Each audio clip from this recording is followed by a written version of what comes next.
સાહેબ અમે ગાંજો વાવ્યો હોય ને ગાંજો તો સરકારે આવે, પોલીસે આવે ને મીડિયા પ્રેસ વાળા ગામડામાં આવે. અત્યારે પોઝિશન જોવો ગામડાની પોઝિશન એવી છે, આ સરકાર રહીને વિકાસના બળંગા ઠોકે છે. વિકાસ છે નો ભાઈ, આપણો દેશ શું છે? ખેતી પ્રધાન દેશ છે આપણો.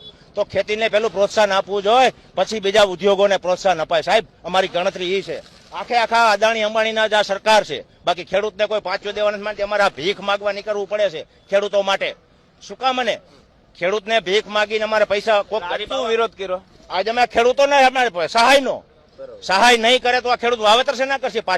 પાછલા વાવેતર થાય એમ નથી. વિકાસના બળંગા ફૂકે છે, ખેડૂતને કઈ દેવું નથી. રોડ ઉપર આવવું પડે છે ખેડૂતોને.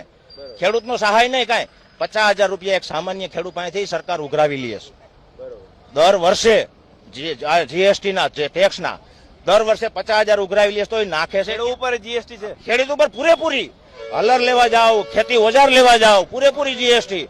હલરની 12% જીએસટી. સાહેબ હવે અમારે બિલ કઢાવવું હોય ને તો 20,000 રૂપિયા પેલા બિલ ના દેવા પડે. અને અમે અમને એમ કહીએ કે અમે તમને સબસિડી આપી છે. સબસિડી છે નહીં, 18% તો જીએસટી લાગે. એમાં સબસિડી તેમાં જ વહી ગઈ બધી.